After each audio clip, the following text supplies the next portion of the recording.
Welcome to the pool of science students. आज का हमारा टॉपिक है एंथोसिरोज। सबसे पहले हम देखेंगे कि एंथोसिरोज जो है वो कहाँ पाए जाते हैं, इनकी अक्रंस को देखेंगे। तो सबसे पहले जो है कि एंथोसिरोज जो है वो मॉइस्ट सॉइल में ग्रो करते हैं, यानी नमी वाली जगह पे ये ग्रो करते हैं। इसके अलावा ये शेडी प्लेसेस पे भी ग्रो करते हैं, यानी सायादार जगहों पे भी ग्रो करते हैं। और सर्विसेज ऑफ रॉक्स, यानी जो चट्टान होती है उनमें जो दरारें होती हैं उनमें भी ये ग्रो करते हैं। बहुत सारी स्पीशीज़ हैं जो मोस्टली वेस्टर्न हिमालय में पाई जाती हैं। तो पहली है एंथोसिरोस एक्रस, एंथोसिरोस हिमालयंसिस, एंथोसिरोस चैम्बेंसिस। तो ये 3 स्पीशीज़ हैं इस एंथोसिरोस की, जो कि वेस्टर्न हिमालय में पाई जाती हैं। अब हम देखेंगे कि जनरल स्ट्रक्चर क्या है एंथोसिरोस प्लांट की। तो इसकी बॉडी जो है वो थैलस लाइक होती है, यानी फैली भी होती है। कोई स्टेम रूट की तरह नहीं होती, बिल्कुल ज़मीन के साथ ऊपर जैसे घास उगती है वैसे ही ज़मीन के ऊपर फैली हुई होती है। तो इसलिए इस तरह की बॉडी को हम कहते हैं थैलस लाइक बॉडी। ये इसकी जो थैलस बॉडी होती है ये लूप शेप होती है, इरेगुलर होती है, डाइकोटोमस ब्रांच होती है, यानी इसमें से जो ब्रांचेस निकलती हैं बारीक बारीक छोटी छोटी वो होती हैं डाइकोटोमस, यानी एक ब्रांच से 2 ब्रांचेस फर्दर बनती हैं, उन दोनों ब्रांचेस से फर्दर 2 ब्रांचेस बनती हैं, यानी 2 ब्रांचेस डिवेल्प होने वाले पैटर्न को हम कहते हैं डाइकोटोमस ब्रांचेस। इस बॉडी की जो लूप्स होते हैं उसके जो मार्जिन होते हैं वो वेवी होते हैं, यानी इरेगुलर शेप के होते हैं, वेव लाइक होते हैं। एंथोसिरोस जो है ये स्मॉल रोजेट लाइक प्लांट जो है वो नज़र आता है, जैसे गुलाब का पौधा होता है बिल्कुल वैसा ही इसकी अपीयरेंस जो है वो नज़र आती है।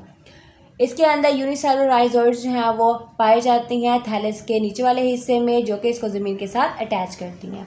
इसके अलावा स्मॉल म्यूसिलेजिनस कैविटीज़ जो हैं वो इसकी वेंट्रल साइड पे प्रेजेंट होती हैं।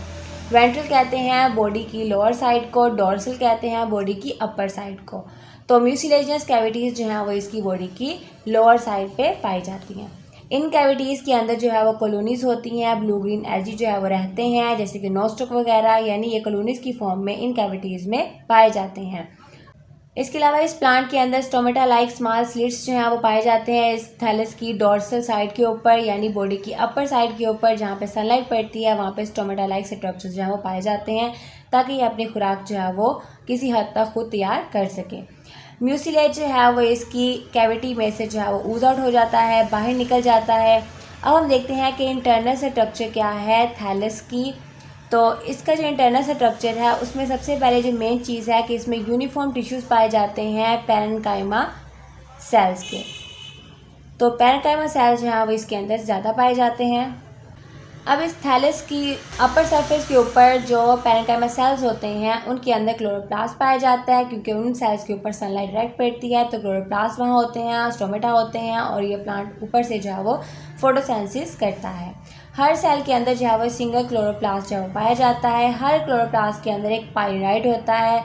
पाइलिनाइड जो है ये चीज़ों को स्टोर करने के लिए इस्तेमाल होता है। थैलस जो है मिडल से थिक होता है और मार्जिन्स यानी जो किनारे होते हैं वहाँ से ये बारीक हो जाता है, पतला हो जाता है। थैलस की जो लोअर सरफेस होती है उसके ऊपर एपिडर्मिस होती है जिसको हम लोअर एपिडर्मिस बोलते हैं, और अपर सरफेस के ऊपर भी एक एपिडर्मिस होती है जिसको हम अपर एपिडर्मिस बोलते हैं। लेकिन इस बॉडी की जो लोअर एपिडर्मिस होती है उसके जो सेल्स होते हैं वो बिल्कुल वहाँ पे स्मूथ यूनिसेलुलर राइजोइड्स जो हैं वो पाई जाती हैं। तो ये है थोड़ा सा स्ट्रक्चर थैलस का, जिसको क्रॉस सेक्शन करके आपको दिखाया जा रहा है। तो ये है अपर एपिडर्मिस और ये वाली है लोअर एपिडर्मिस। अभी जो डोर्सल साइड है थैलस की उसमें क्या है म्यूसिलेज कैविटीज़। इन म्यूसिलेज कैविटीज़ से जो है वो म्यूसिलेज यानी जो चिपचिपा मटेरियल होता है वो ऊज आउट होता है, यानी वो बाहर निकलता रहता है। अब हम देखते हैं कि इस थैलस की जो ग्रोथ है वो किस तरह होती है। थैलस की ग्रोथ जो है स्टार्टिंग में यानी इनिशियल स्टेज में एक सिंगल एपिकल सेल से होती है, यानी एक सिंगल सेल जो है उसमें डिवीजन स्टार्ट होती है और फिर थैलस जो है वो ग्रो करता है। लेकिन जो मैच्योर प्लांट होता है उसके अंदर बहुत सारे एपिकल सेल्स जो हैं उसके मार्जिन में फैले हुए होते हैं और वो डिवीजन करके जो है वो थैलस की ग्रोथ को इरेगुलरली डेवलप करते हैं। ग्रोथ जो है वो कुछ पॉइंट्स पे होती है, पूरा थैलस एकदम से ग्रो नहीं करता, इसीलिए इसकी जो अपीयरेंस होती है थैलस की वो रोजेट लाइक प्लांट की होती है, जैसे गुलाब का पौधा होता है इरेगुलर फैला हुआ, वैसे ही इस थैलस की अपीयरेंस होती है। अब हम देखते हैं कि रिप्रोडक्शन कैसी होती है। एंथोसिरोस के अंदर। तो एंथोसिरोस के अंदर जो है वो दो तरह से रिप्रोडक्शन होती है, वेजिटेटिव रिप्रोडक्शन और सेक्सुअल रिप्रोडक्शन।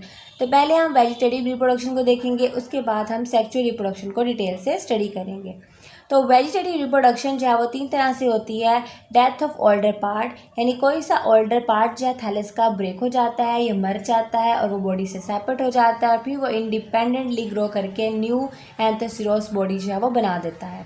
इसी तरह ट्यूबर जो है, इसकी बॉडी के ऊपर जो है बर्ड लाइक स्ट्रक्चर बनते हैं, वो बर्ड सेपरेट हो जाते हैं और फिर से इंडिविजुअली ग्रो करके एक न्यू प्लांट बना देते हैं। इसी तरह गिम्मी है, तो गिम्मी जो है ये भी एक बर्ड की ही शेप होती है जो बॉडी से सेपरेट होने के बाद इंडिविजुअली न्यू प्लांट डेवलप कर देती है।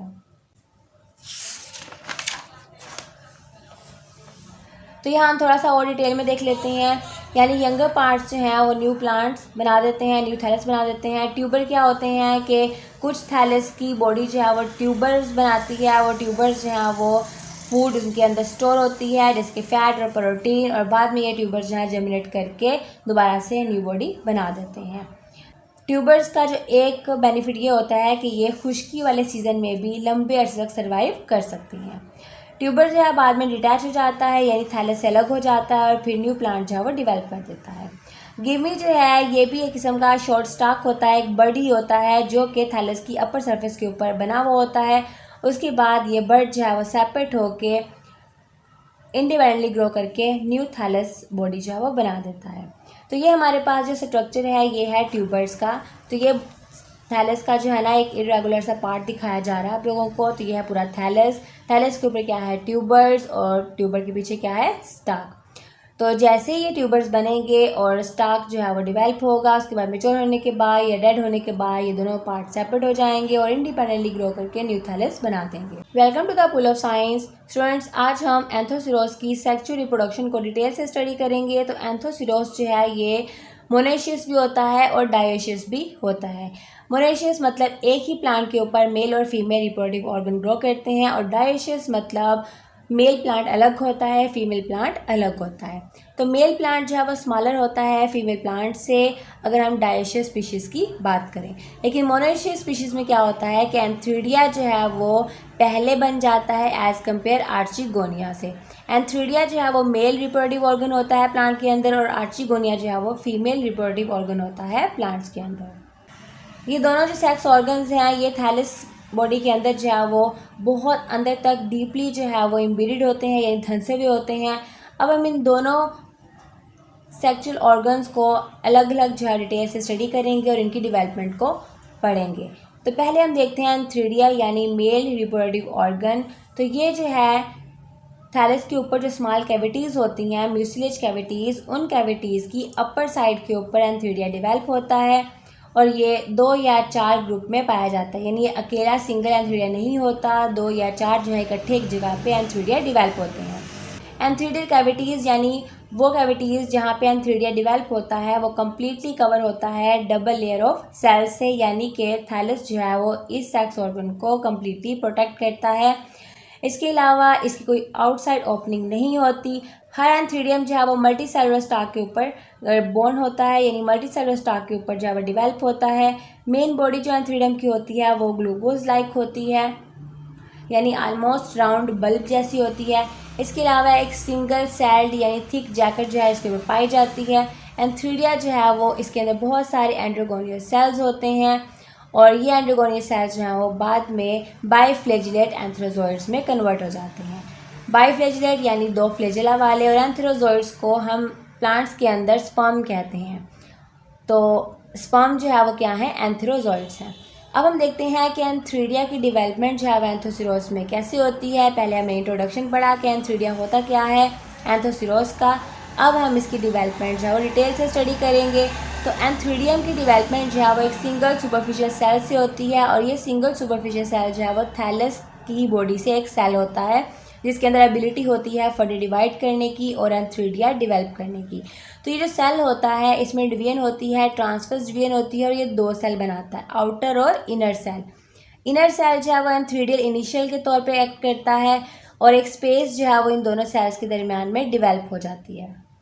अब ये दो सेल्स के दरमियान में जो स्पेस है वो म्यूसिलेज से फिल हो जाती है। म्यूसिलेज मतलब चिपचिपाहट वाला मटेरियल जो कि इन दोनों सेल्स की स्पेस को फिलअप कर देता है। इनर सेल जो है वो push toward the base of cavity, यानी कैविटी की तरफ जो है वो इनर सेल पुश हो जाता है, धकेल दिया जाता है। और जो आउटर सेल होता है वो एंथ्रीडियल कैविटी की रूफ यानी ऊपर की तरफ जो है वो धकेल दिया जाता है। एंथ्रीडियल इनिशियल जो पहले बना था वो फर्दर डिवाइड करता है, उसके अंदर 2 या 1 वर्टिकल डिवीजन्स होती हैं और 2 या 4 सेल्स जो है वो बना देता है। इसमें से हर सेल जो है वो एक एंथ्रीडियम जो है वो बनाएगा।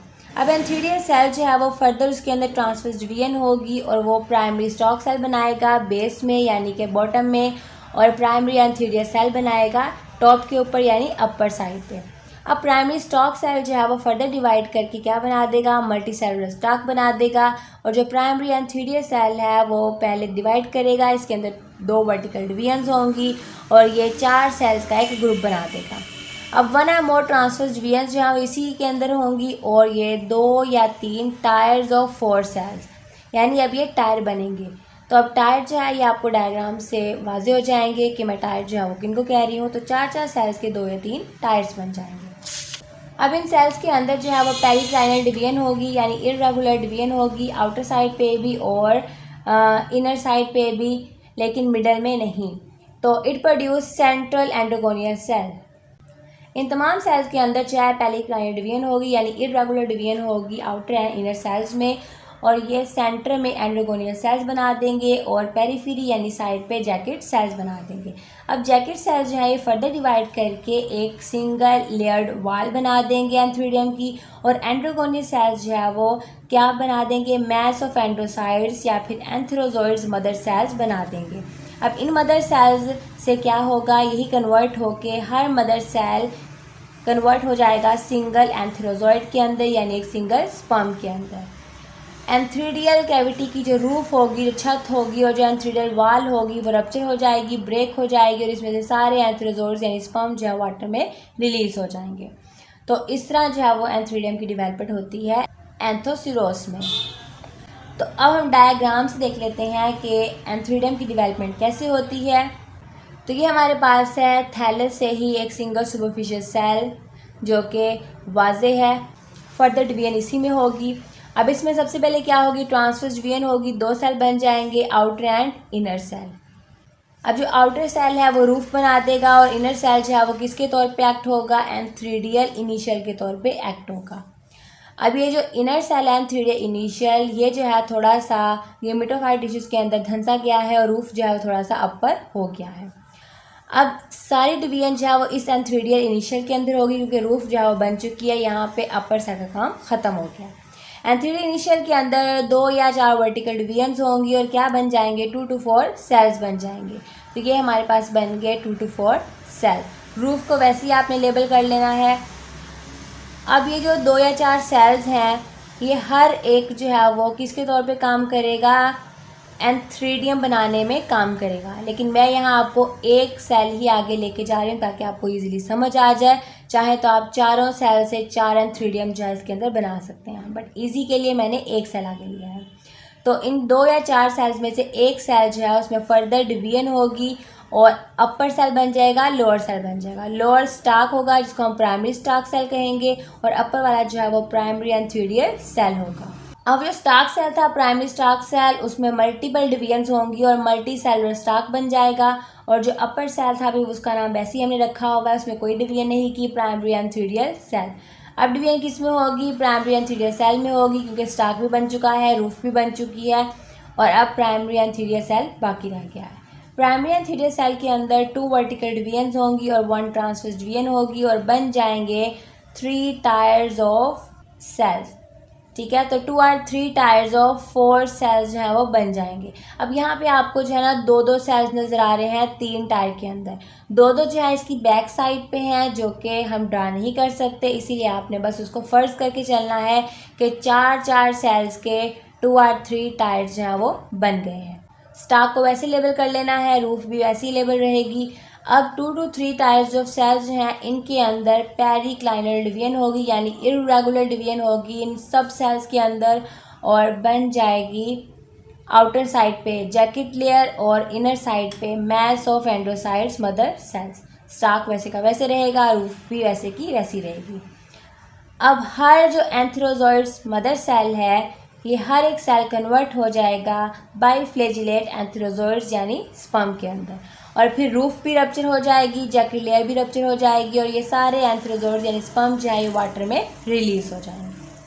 तो इस तरह जो है वो डेवलपमेंट होती है एंथ्रीडियम की एंथोसिरोस के अंदर। Welcome to the pool of science students. आज का हमारा टॉपिक है आर्चिगोनियम ऑफ एंथोसिरोस, और हम आर्चिगोनियम की डेवलपमेंट भी जो है आज डिटेल में स्टडी करेंगे। तो सबसे पहले हम देख लेते हैं कि एंथोसिरोस के अंदर आर्चिगोनियम यानी फीमेल रिप्रोडक्टिव ऑर्गन जो है उसका इंट्रोडक्शन क्या है और उसकी डेवलपमेंट कैसे होती है। तो ग्रोइंग जो पॉइंट्स होते हैं थैलस के, उनके करीब जो है ये आर्चिगोनियम डेवलप होता है, और ये थैलस के टिश्यूज़ के अंदर ही एम्बेडेड होता है यानी धंसा हुआ होता है। हर आर्चिगोनियम जो है उसमें एक एग होता है, एक वेंट्रिकल सेल होता है और 4 नेक कैनाल सेल्स होते हैं। यानी हर आर्चिगोनियम इन 3 चीज़ों से मिलकर बनता है एंथोसिरोस के अंदर। केनाल जो आर्चिगोनियम की होती है वो क्लोज होती है, ऊपर से 4 कवर सेल्स जो हैं वो इसकी ऊपर वाली केनाल को क्लोज करते हैं। ये सेल्स जो हैं वो बाद में थैलस के सरफेस के ऊपर जो है वो पाए जाते हैं यानी नज़र आते हैं। अब हम देखते हैं कि डेवलपमेंट ऑफ आर्चिगोनियम जो है वो एंथोसिरोस के अंदर कैसे होती है। तो सेम जैसे हमने प्रीवियस लेक्चर में जो है वो एंथ्रीडियम की डेवलपमेंट पढ़ी थी और वो सिंगल सुपरफिशियल सेल से स्टार्ट हुई थी, तो सेम आर्चिगोनियम की डेवलपमेंट भी एक सिंगल सुपरफिशियल सेल से होगी। ये सेल जो है इसके अंदर 3 वर्टिकल डिवीजन्स होंगी और 4 सेल्स बनेंगे। एक सेंटर में लार्ज एक्सियल सेल होगा और 3 जो है वो पेरिफेरल जैकेट इनिशियल्स होंगे जो बाद में जैकेट बना देंगे। एक्सियल सेल फर्दर डिवाइड करेगा ट्रांसवर्सली और ऊपर से कट आउट होके एक सेल जो है वो बना देगा और वो सेल होगा कवर सेल। अब बाकी का जो एक्सियल सेल बचा है वो फर्दर डिवाइड होगा और लोअर और अपर सेल बनाएगा। तो लोअर जो है प्राइमरी वेंट्रल सेल बनाएगा और अपर जो है वो प्राइमरी केनाल सेल बनाएगा। अगर आपको थ्योरी में समझना है तो आप डायग्राम से आपको इजीली समझ में आ जाएगा। अब जो प्राइमरी वेंट्रल सेल है उसमें ट्रांसवर्स डिवीजन होगी और वो एक लार्ज एग बना देगा। एग को हम ओस्फियर भी कहते हैं, जो कि बेसमेंट में होगा, बॉटम में होगा, और उसके ऊपर एग के ऊपर जो है एक स्मॉल वेंट्रल केनाल बना देगा। अब जो प्राइमरी केनाल सेल है इसमें ट्रांसवर्स डिवीजन होगी और ये 4 नेक केनाल सेल्स की एक रो बनाएगा। कवर सेल जो है वो वर्टिकली डिवाइड होगा और 4 कवर सेल जो है वो ऊपर बना देगा। अब नेक केनाल सेल्स और वेंट्रल केनाल सेल्स जो है वो एक मैस ऑफ म्यूसिलेज बनाएंगे जैसे ही ये आर्चिगोनियम डिवेल्प यानी मेच्योर हो जाएगा।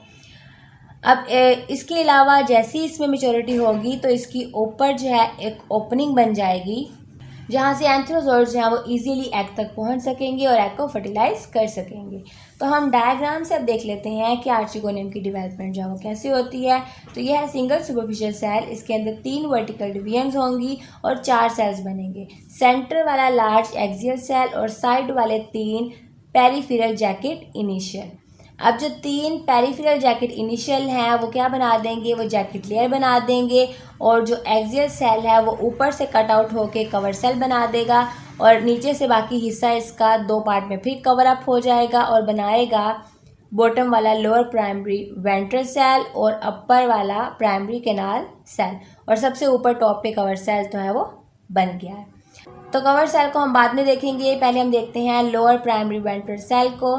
तो ये जो लोअर प्राइमरी वेंट्रल सेल है इसके अंदर ट्रांसवर्स डिवीजन होगी, बॉटम में बेस में एक एग बन जाएगा लार्ज और इसके ऊपर बन जाएगा स्मॉल वेंट्रल केनाल सेल, और प्राइमरी केनाल सेल अभी वैसे का वैसे ही है और कवर सेल भी वैसे का वैसे ही है और जैकेट लेयर भी वैसे की वैसे ही है। अब डिवीजन किस में होगी, प्राइमरी केनाल सेल में होगी। तो प्राइमरी केनाल सेल जो है वो फर्दर डिवाइड करके इसमें ट्रांसवर्स डिवीजन होगी यानी TD मैंने लिखा है।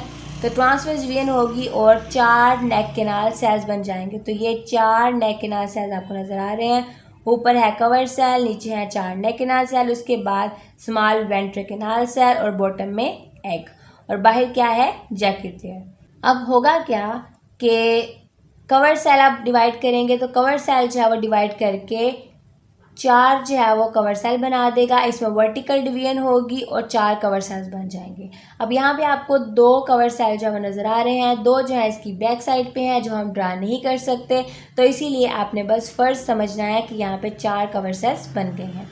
अब सिंपली क्या होगा कि ये सारे कवर सेल्स हैं, नेक कैनाल सेल्स हैं, स्मॉल वेंट्रिकल सेल है, तो ये सारे आपस में फ्यूज़ होके एक सेंटर में कैनाल बना देंगे और एग जो है वो बॉटम में रहेगा और कैनाल से जो है वो म्यूसिलेज ड्रॉप जो है वो बाहर ऊज आउट होगा, बाहर निकलेगा। उस म्यूसिलेज की तरफ अट्रैक्ट होंगे एंथ्रोजोइड्स और एंथ्रोजोइड्स जो है वो इस कैनाल से होते हुए एग तक पहुंचेंगे और एग को क्या करेंगे, फर्टिलाइज करेंगे। अब हम देखते हैं कि फर्टिलाइजेशन जो है वो कैसी होती है। तो प्लांट जो है जैसे ही वेट होता है किसी भी वजह से, या फिर ड्यू ड्रॉप से यानी शबनम के कतरों से, या फिर बारिश की वजह से ड्यूरिंग फर्टिलाइजेशन, तो इसमें फर्टिलाइजेशन ईजी हो जाती है। अब एंथ्रोजोइड्स जो हैं वो आर्चिगोनियम की नेक कैनाल से उसके अंदर एंटर हो जाते हैं। एक एंथ्रोजोइड्स जो है वो एग को फर्टिलाइज कर देता है। जब फर्टिलाइजेशन हो जाती है तो जाइगोट बन जाता है। जाइगोट जो है वो साइज़ में बड़ा हो जाता है, अपने ऊपर एक कवर वाल बना लेता है और वो बन जाता है oospore, यानी डोर्मेंट कंडीशन में जाइगोट चला जाता है। जाइगोट डोर्मेंट कंडीशन में तब जाता है जब इसने अनफेवरेबल सीज़न जो है वो गुजारना होता है। अगर इसका नेक्स्ट फेवरेबल सीज़न हो तो फिर ये अपने ऊपर वाल डिवेल्प नहीं करता। Welcome to the pool of science students. आज का हमारा टॉपिक है स्पोरोफाइट या स्पोरोगोनियम ऑफ एंथोसिरोस। तो आज का हमारा जो है ना ये लास्ट टॉपिक है, उसके बाद एंथोसिरोस की टाइप जो है वो कंप्लीट हो जाएगी। तो हम देखते हैं प्रीवियस लेक्चर में हमने फर्टिलाइजेशन की थी और इससे जाइगोट बन गया था। अब जाइगोट के अंदर डेवलपमेंट होगी और बन जाएगा स्पोरोफाइट यानी स्पोरोगोनियम। अब स्पोरोफाइट जो है ये बहुत ही यूनिक फीचर है एंथोसिरोस का। स्पोरोफाइट जो है वो गमीटोफाइट के ऊपर डेवलप होता है एंथोसिरोस प्लांट के अंदर, लेकिन जो मेच्योर स्पोरोफाइट होता है वो गमीटोफाइट के ऊपर जो है वो कम्प्लीटली डिपेंड नहीं होता। अब स्पोरोफाइट की बॉडी जो है वो दो चीज़ों से मिलकर बनती है, फुट एंड कैप्सूल। तो मेच्योर स्पोरोगोनियम जो है उसमें well develop cup like foot होता है और ये फुट जो है उसके ऊपर कुछ राइजर्स होती हैं बॉटम में जो कि इसको ज़मीन के साथ अटैच करती हैं। अब है कैप्सूल। तो फुट के ऊपर वाला हिस्सा जो लार्ज होता है उसको हम बोलते हैं कैप्सूल। तो ये अपर पार्ट ऑफ स्पोरोगोनियम कहलाता है। ये बहुत ही लंबा होता है, नैरो होता है और सिलेंडर लाइक होता है। कैप्सूल के जो बेसमेंट में जो सेल्स होते हैं वो मेरिस्टेमेटिक होते हैं, यानी वहाँ से कैप्सूल की ग्रोथ होती रहती है और कैप्सूल जो है वो कंटिन्यू अपना साइज़ इंक्रीज करता रहता है। इसके अलावा कैप्सूल के सेंटर में कोलियोमेला जो है वो प्रेजेंट होता है। नैरो रीजन जो होते हैं वो कोलियोमेला से इंसर्कल होते हैं, यानी जो बारीक बारीक रीजन होते हैं, तंग रीजन होते हैं, वो कोलियोमेला जो है वो उनके अंदर होता है। दिस रीजन जो है contain spores and multi cellular इलेटर्स। इसके अलावा ये जो कोलियोमेला है इसके अंदर स्पोर्स होते हैं, मल्टी सेलुलर इलेटर्स होते हैं। इलेटर्स कहते हैं सीढ़ियों को जिसमें स्पोर्स जो हैं वो तरतीब से लगे हुए होते हैं। इसके अलावा आउटर मोस्ट जो एपिडर्मल लेयर होती है वो क्यूटिनाइज्ड वाल से मिलकर बनी हुई होती है, यानी एपिडर्मिस के ऊपर क्यूटिकल की भी एक लेयर होती है एक्स्ट्रा प्रोटेक्शन के लिए। इसके अलावा एंथोसिरोस की जो स्पोरोगोनियम बॉडी होती है उसकी एपिडर्मिस के ऊपर जो है वो स्मॉल स्टोमेटा भी होते हैं जो दो गार्ड से मिलके बनते हैं। तो एक स्टोमेटा के दो गार्ड सेल्स होते हैं जिनसे मिलके एक स्टोमेटा बनता है, लेकिन यहाँ पे स्मॉल साइज के स्टोमेटा जो है वो पाए जाते हैं। कैप्सूल वाल की जो सेल्स होती हैं उनके अंदर जो है वो क्लोरोप्लास्ट पाया जाता है। इसके अलावा जिसकी वजह से स्पोरोफाइट बॉडी जो है वो फोटोसिंथेसिस करती है, अपनी खुराक खुद बनाती है। स्पोरोफाइट जो है वो गमीटोफाइट के ऊपर डिपेंड नहीं करती।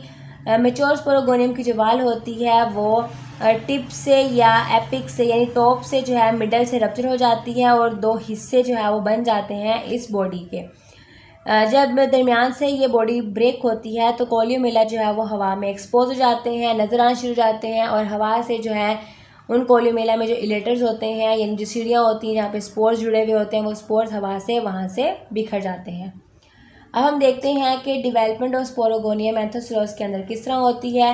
तो प्रीवियस लेक्चर में हमने जाइगोट बनाया था, तो जाइगोट की फर्दर डेवलपमेंट होगी और फिर बन जाएगी स्पोरोफाइट बॉडी। तो जाइगोट को हम कहते हैं उस स्पोर के अंदर दो वर्टिकल डिवीजन होगी, वन ट्रांसफर डिवीजन होगी और बन जाएंगे 8 सेल्स यानी 8 सेल्स बन जाएंगे। ये सेल्स जो हैं वो इस तरह अरेंज होंगे कि 4-4 सेल्स के 2 टायर्स बनाएंगे। तो cells of lower tier divide to form a massive foot, यानी नीचे वाले जो 4 सेल्स होंगे वो डिवाइड करके फुट बना देंगे स्पोरोफाइटिक बॉडी के और फुट जो है वो गेमेटोफाइट टिश्यू के अंदर पेनिट्रेट हो जाएगा ताकि बॉडी जो है वो गेमेटोफाइट के साथ जुड़ी रहे, क्योंकि अभी ये बॉडी बन रही है। जैसे ही स्पोरोफाइट बॉडी मैच्योर हो जाएगी तो फिर ये गेमेटोफाइट के ऊपर डिपेंड नहीं करेगी। लोअर सरफेस जो है फुट का, उसके ऊपर राइजोइड्स लाइक स्ट्रक्चर्स होते हैं ताकि ये गेमेटोफाइट बॉडी के अंदर ईजिली पेनिट्रेट कर जाएँ और उसकी बॉडी में ईजिली धंस जाए, यानी एम्बेडेड हो जाए। अब हम देखते हैं कि अपर टायर जो है उसके सेल्स में ट्रांसफर डिवीजन होती है और बन जाते हैं 2 और 3 टायर्स ऑफ सेल्स। 2 और 3 टायर्स ऑफ सेल्स बने हैं, इनके अंदर पेरिक्लाइनल डिवीजन होंगी, यानी इरेगुलर डिवीजन होगी, अंदर से बाहर से इरेगुलर ये डिवाइड करके 2 तरह के ग्रुप ऑफ सेल्स बनाएंगे। इनर वाले जो ग्रुप ऑफ सेल्स होंगे वो होंगे एंडोथीसियम, और आउटर वाले जो ग्रुप ऑफ सेल्स होंगे उन्हें कहेंगे एम्फीथीसियम। अब एंडोथीसियम, एंडो मतलब इनर वाले, तो एंडोथीसियम सेल्स जो है फर्दर डिवाइड करेंगे और सेंटर में कोलियोमेला बना देंगे, और जो एम्फीथीसियम सेल्स हैं ये फर्दर डिवाइड करके आउटर जैकेट इनिशियल बनाएंगे और इनर स्पोरोजिनस टिश्यू बनाएंगे। अब स्पोरोजिनस टिश्यूज जो हैं उनको हम आर्चिस्पोरियम भी कहते हैं, और जैकेट इनिशियल जो है ये फर्दर डिवाइड करके स्पोरोगोनियम की वाल जो है वो बना देंगे। अब जैकेट की आउटर मोस्ट जो लेयर होगी वो एपिडर्मिस बन जाती है और उसके ऊपर क्यूटिकल जो है वो बन जाती है, इसलिए इसको हम कहेंगे कि एपिडर्मिस क्यूटिनाइज हो जाती है। सम एपिडर्मिस सेल्स जो हैं वो वर्टिकल डिवाइड करते हैं और गार्ड सेल्स बनाते हैं, यानी स्मॉल स्मॉल स्टोमेटा अपने अंदर बना लेते हैं। आर्चिस्पोरियम यानी स्पोरोजिनस टिश्यूज की जो थिकनेस होती है वो लेयर्स पे डिपेंड करती है। सिंगल या 4 लेयर्स जो हैं वो आर्चिस्पोरियम में हो सकती हैं, जिससे स्पोरोफाइटिक की जो थिकनेस है वो डिपेंड करेगी। ये लेयर्स जो हैं वो अल्टरनेट अरेंज होती हैं, यानी कुछ लार्जर लेयर्स होती हैं सेल्स की और कुछ स्मॉलर सेल्स की लेयर्स होती हैं। लार्जर सेल्स जो हैं उनको स्पोर्स मदर सेल्स कहते हैं और ये म्योटिकली डिवाइड करते हैं और 4-4 स्पोर्स बनाते हैं। स्पोर्स जो हैं वो टेट्रिड फॉर्म में होते हैं, यानी 4-4 ग्रुप की फॉर्म में स्पोर्स जो हैं वो बनते हैं, और स्मॉलर सेल्स जो हैं वो इलोंगेट हो जाते हैं और ज्वाइन करके क्या बना देते हैं, कोलियोमेला के अंदर इलेटर्स बना देते हैं, और इलेटर्स के साथ ये टेट्रिड स्पोर्स जो हैं वो जुड़े हुए होते हैं। अब स्पोर्स जो हैं वो जैसे ही स्पोरोगोनियम की बॉडी जो है वो दरमियान से ब्रेक होती है, उसकी वाल ब्रेक होती है, तो 2 हिस्से बन जाते हैं और फिर ये स्पोर्स जो हैं वहाँ से लिबरेट हो जाते हैं, निकल जाते हैं। तो हम डायग्राम से देख लेते हैं कि स्पोरोगोनियम जो है वो कैसे उसकी डेवलपमेंट होती है एंथोसिरोस के अंदर। तो ये हमारे पास है जाइगोट यानी oospore, इसके अंदर 2 वर्टिकल और 1 ट्रांसफर डिवीजन होगी और 4 सेल्स के 2 टायर्स बनेंगे, यानी 8 सेल्स बनेंगे। अब सेम वही सिचुएशन कि हमें यहाँ पे 4 नज़र आ रहे हैं, 4 जो है नज़र नहीं आ रहे, तो 4 जो है वो इसकी बैक साइड पे हैं, तो आपने इसको फर्ज करके ही चलना है। तो नीचे वाले जो सेल्स होंगे 4, यानी नीचे वाला जो टायर होगा वो डिवेल्प करके मैसिव टिश्यू बना देगा और वो टिश्यू क्या कहलाएगा, फुट कहलाएगा। अपर वाले टायर ऑफ 4 सेल्स जो है वो वैसे का वैसे ही है। अब डिवीजन जो है वो किस में होगी, अपर वाले सेल्स में होगी, इसमें ट्रांसवर्स डिवीजन होगी और 2 और 3 टायर्स ऑफ सेल्स बन जाएंगे। तो ये 3 मैंने टायर्स ऑफ सेल्स बना दी हैं। अब इन सब टायर्स के अंदर जो है वो पेरिक्लाइनल डिवीजन होगी और एंडोथीसियम टिश्यूज़ बन जाएंगे और एम्फीथीसियम टिश्यूज़ बन जाएंगे, और फुट जो है वैसे का वैसे ही रहेगा। अब ये जो एंडोथीसियम है ये डिवाइड होके बना देगा कोलियोमेला, और जो एम्फीथीसियम है वो डिवाइड होकर बना देगा जैकेट इनिशियल और आर्चिस्पोरियम यानी स्पोरोजिनस टिश्यूज़। अब जैकेट जो है वो जैकेट लेयर बना देगी और आर्चिस्पोरियम जो है वो स्पोर्स बना देंगे, स्पोर्स मदर सेल्स बन जाएंगे, स्पोर मदर सेल्स में मियोसिस होगी, टेट्रिड स्पोर्स बन जाएंगे और कोलियोमेला के अंदर जो है ये लेटर्स की फॉर्म में अरेंज हो जाएंगे। अब जैसे ही ये बॉडी जो है वो रप्चर होगी सेंटर से, तो 2 हिस्से इसके ब्रेक हो जाएंगे, आधा हिस्सा उधर चला जाएगा, आधा इधर चला जाएगा, और कोलियोमेला जो है वो हवा में एक्सपोज हो जाएगा और सारे स्पोर्स जो हैं वो लिबरेट हो जाएंगे, यानी इस बॉडी से बाहर निकल जाएंगे। फुट जो है वैसे का वैसे ही रहेगा। तो इस तरह जो है इसमें स्पोरोफाइटिक बॉडी की डेवलपमेंट होती है और स्पोर्स बनते हैं। अब है कि स्पोर्स की जर्मिनेशन जो है वो कैसी होती है, तो हर स्पोर की जो है वो आउटर थिक वाल होती है जिसको हम एक्सोस्पोरियम बोलते हैं। हर स्पोर की इनर थिन वाल होती है, एक बारीक वाल होती है जिसको हम एंडोस्पोरियम बोलते हैं। स्पोर्स जो है वो रेस्ट ऑफ पीरियड टाइम से गुजरता है, यानी कुछ टाइम के लिए जो है ये हफ्तों या महीनों के लिए जो है वो रेस्ट करता है, बाद में फिर जो है ये ग्रो करता है। आउटर वाल जो है इसकी रप्चर हो जाती है जैसे ही स्पोर जो है वो जर्मिनेशन स्टार्ट करता है। इनर वाल जो है वो डिवेल्प होके प्रोट्रूड मतलब ग्रो होके जो है वो प्रोटोनिमा बना देती है। प्रोटोनिमा मतलब के जर्म ट्यूब। अब प्रोटोनिमा के जो सेल्स होते हैं वो ग्रीन कलर के होते हैं और प्रोटोनीमा की जो एपिकल सेल्स होते हैं वो बाद में डिवेल्प होकर थैलस बना देते हैं। अब जो लोअर सरफेस होगी इस स्पोर की, प्रोटोनीमा की, तो उसके ऊपर राइजोइड्स जो है वो डिवेल्प हो जाएंगे जो कि इसकी बॉडी को यानी थैलस को जो है सॉइल में फिक्स करेंगे। कुछ म्यूसिलेज कैविटीज़ जो हैं वो भी इसकी लोअर सरफेस पे डिवेल्प हो जाती हैं, तो इस तरह स्पोर जर्मिनेशन स्टार्ट करता है। अब एक और जो है टर्म आती है एंथोसिरोस के अंदर, एपोस्पोरी। तो कुछ कंडीशन के अंदर स्पोरोफाइट के कुछ सेल्स जो हैं वो डिवेल्प करते हैं ग्यूमेटोफाइट डायरेक्टली, यानी कुछ कंडीशन के अंदर डायरेक्टली स्पोरोफाइट के कुछ सेल्स हैं वो ग्यूमेटोफाइट बॉडी डिवेल्प कर देते हैं और इस फिनोमिना को हम कहते हैं एपोस्पोरी। और इस तरह जो ग्यूमेटोफाइट बनता है वो डिप्लॉयड ग्यूमेटोफाइट बनता है। तो ये एक टर्म है जो कि एंथोसिरोस के अंदर कभी कभी होती है। तो ये हो गया हमारा एंथोसिरोस की टाइप कंप्लीट।